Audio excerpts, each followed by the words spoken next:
Bonjour les amis, bienvenue dans ce nouvel épisode Un mic, une cam. Aujourd'hui, c'est un peu spécial parce que j'ai planté ma caméra dans un atelier d'artistes en périphérie bruxelloise. On va rester mystérieux volontairement. Par contre, on va vous dire avec qui je suis. Je suis avec Atika. Bonjour Atika. Bonjour Audrey. Ça fait longtemps qu'on voulait se voir. Oui, enfin on y est arrivé. Ça y est, avec toi Atika, on va parler de quoi ? De peinture et plus précisément de ma prochaine expo qui s'appelle Joie, qui aura lieu du 15 janvier au 14 février.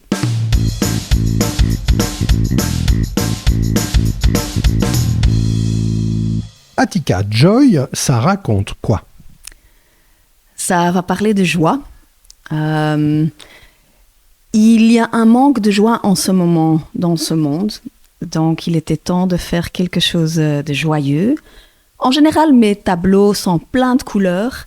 Mais ici, ça va être quelque chose que j'ai encore jamais montré.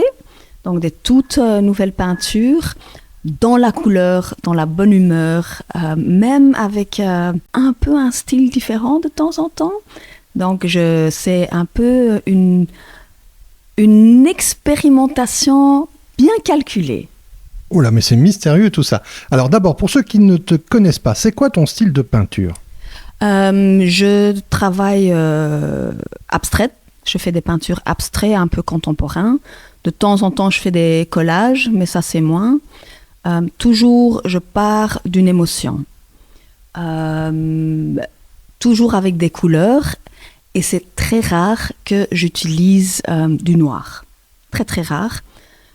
Sauf quand il y a des clients qui me demandent d'utiliser du noir dans une peinture parce que je travaille aussi sur commande. Là, je vais l'utiliser, mais ma nature ne va pas aller vers le noir. Toujours des couleurs joyeuses, colorées, vives, souriantes. Alors Joy, finalement, c'est toi. Oui. Mais c'est quand même une exposition spécifique. Tu as voulu lui donner un nom particulier. Oui, parce que, comme je disais tout à l'heure, vu que je suis en général quelqu'un de joyeuse et que j'aime pas l'hiver, j'aime pas le gris, j'aime pas le froid, le monde part un peu en cacahuète. Donc, je me suis dit, allez, on va commencer 2026 avec de la joie. Et de là, j'ai choisi ce thème et j'ai vraiment réfléchi d'abord par rapport à un thème et après, j'ai commencé à créer autour de ça. Alors, ce sont essentiellement des grands formats ou je me trompe ? Oui. Ça varie entre 1,80 m sur 1,20 m et 2 mètres sur 1,60 m. Oui, c'est des grands formats, on les met presque pas en voiture. Exactement, il faut avoir une camionnette. Ok, pour les acheteurs, comme ça, on sait. Pour les acheteurs, moi je vais les livrer, évidemment. Alors tu disais que tu travaillais parfois sur commande, tu travailles quoi avec des architectes d'intérieur, avec des clients, tu vas transmettre des émotions, tes couleurs dans des intérieurs ?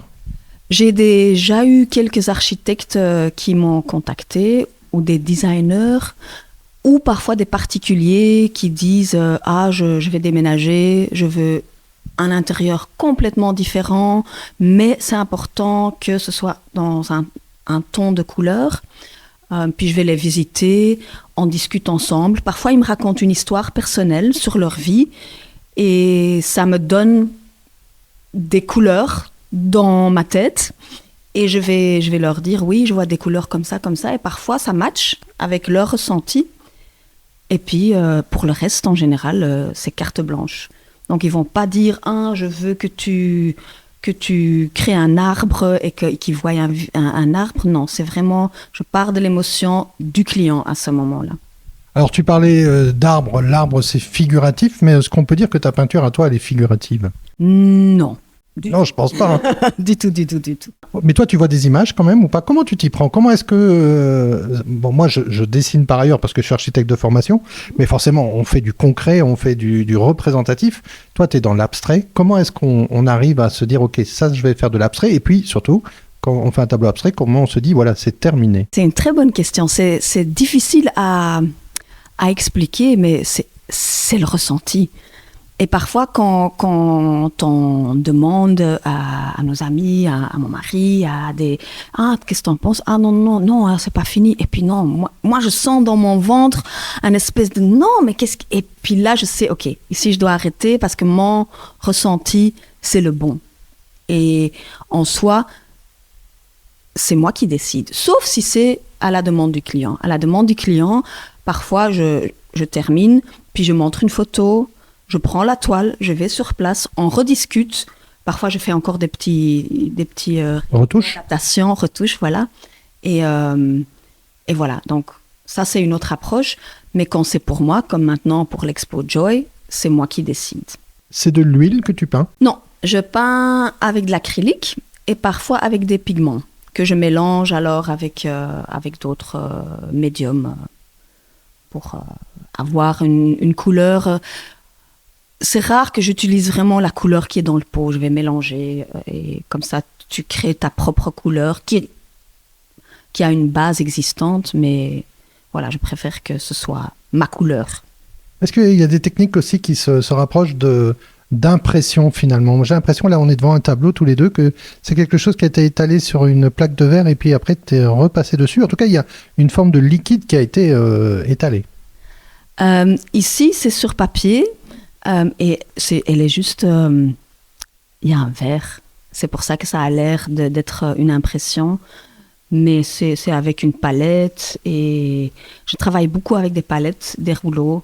Je vais utiliser des pinceaux, mais alors c'est vraiment pour faire des grands mouvements.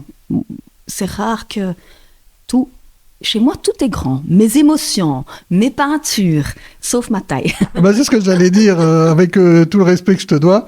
Moi, j'avais flashé sur des peintures que j'avais vues de toi sur Facebook, et c'est comme ça, je pense qu'on avait pris contact, mais il y a déjà 4-5 ans, hein, je crois. Oui, certainement. Oui, ça date. Est-ce que c'est devenu ton activité principale? Oui. C'est mon activité principale. Je ne vais pas dire que c'est facile d'en créer son activité principale, mais je ne voudrais plus faire autre chose. Ah non, mais ça, on te comprend. Et puis moi, j'ai envie de te féliciter parce que c'est assez rare quand même aujourd'hui de trouver des personnes qui arrivent à s'y consacrer et à tenir, parce qu'il faut tenir sur la longueur. C'est bien beau de faire quelques expositions, de vendre, j'imagine, quelques œuvres, quelques tableaux, mais il faut tenir sur la longueur.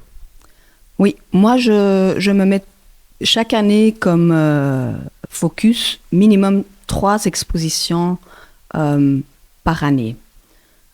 Jusque-là, j'ai toujours réussi, mais c'est aussi important que ce soit des expos qualitatives. Je dois me sentir en harmonie avec la galerie, même avec le lieu. C'est très important pour moi que je me retrouve là-dedans, quoi. Oui. Ça se sent. Si on devait quand même faire le tour de tes techniques, je comprends bien que c'est de l'acrylique, mais là on est entouré autour de nous, il y a 5 œuvres, et j'ai l'impression que c'est quand même toujours des techniques un peu différentes. Peut-être pas les 2 grands formats, mais celle-là et celle-là, bon, forcément les auditeurs peuvent pas les voir, mais il y a quand même 3 techniques différentes, non? En fait, je m'occupe pas de ça. Je peins, ça vient de mes tripes, et parfois on me demande d'expliquer une technique. Je trouve ça très, très difficile parce que, oui, je prends n'importe quoi, un couteau, une cuillère, une assiette, un bout de papier, comment s'appelle ça pour un geodriehoek en néerlandais, une équerre de mes filles et je commence avec tout. C'est la pression qui fait que ça change. Un rouleau, ça donne une autre texture. Peindre avec du bois, c'est encore autre chose. Le support sur lequel on peint, ça change énorme. Quand on peint sur du lin ou sur du coton ou sur du carton ou sur du papier, ça change tout. C'est vraiment essentiel tout doit être en harmonie. Mais parfois, le désharmonie, le désaccord devient très, très intéressant. Alors, ça fait longtemps que tu peins. On va dire que je suis créative depuis toute petite, dans un passé lointain. J'ai fait 1 an de Saint-Luc et après j'ai fait du théâtre. Comme quoi, c'était la bonne émission alors. Voilà, exactement. Puis je commençais à repeindre, on va dire en 2016-2017. Je me suis vraiment focalisée là-dessus. Et c'est aussi important pour mon bien-être. quand je peins pas, on va me dire, allez, vas-y, va dans ton atelier et reviens avec ton sourire. Voilà. Donc, 2017, on va dire. Attika, tu es de quelle origine? Je suis née d'une maman belge, anversoise, et d'un père algérien de Alger, la capitale. Pour toi, dans tes peintures, l'origine, les racines, elles ont un sens. Je vais dire oui, parce que je suis d'origine belge-algérienne, maman belge anversoise, papa algérois, donc la capitale de l'Algérie.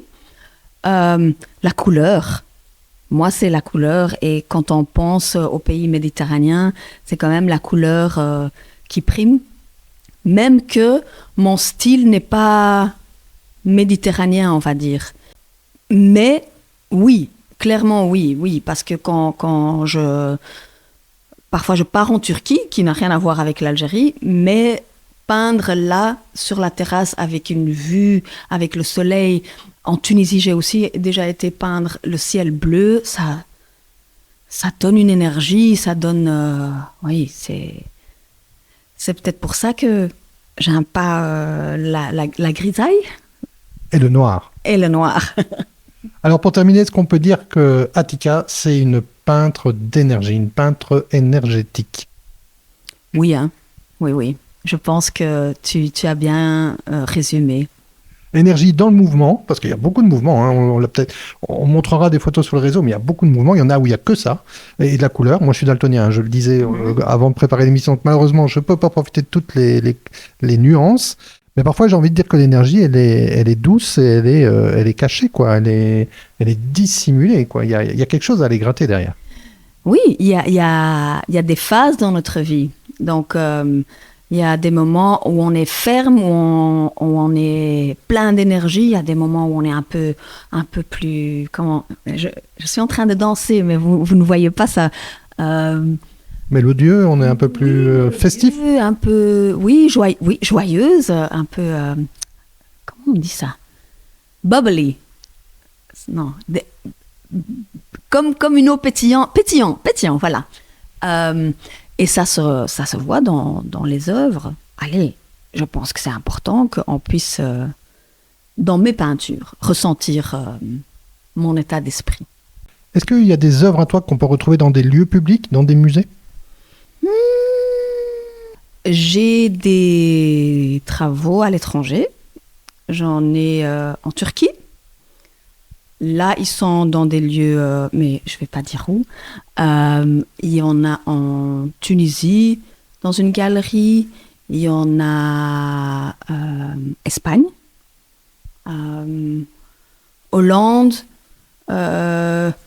Allemagne. Mais j'aime pas trop me vanter. C'est pas mon genre. Voilà. Oui, je suis dans des lieux. Oui.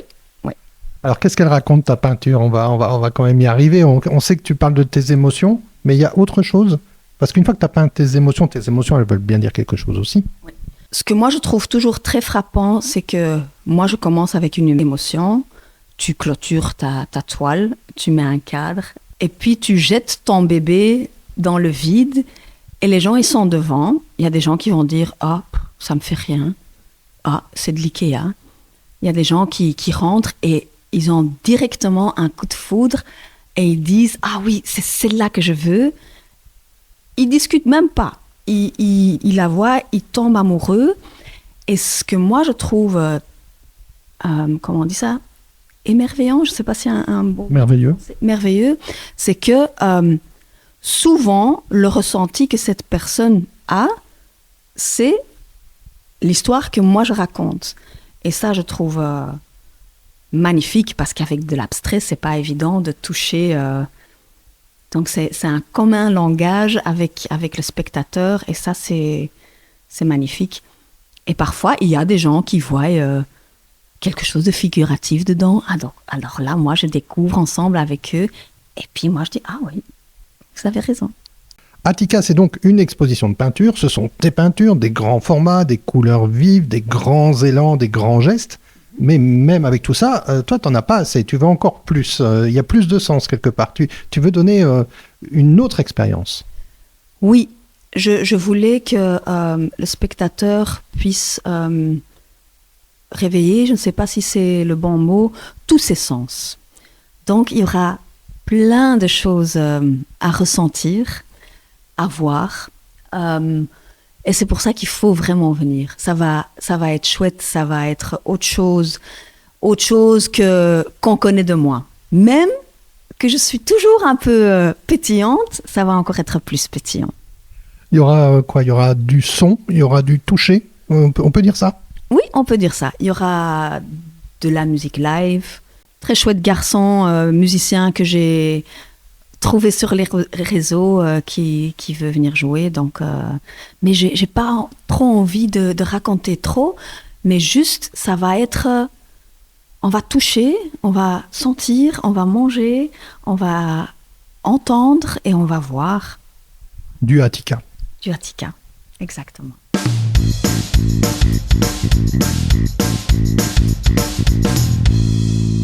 C'était le Hamik Uncam dédié à Attika et à son exposition Joy. Attika, si on veut venir voir tous ces beaux tableaux, comment on s'y prend?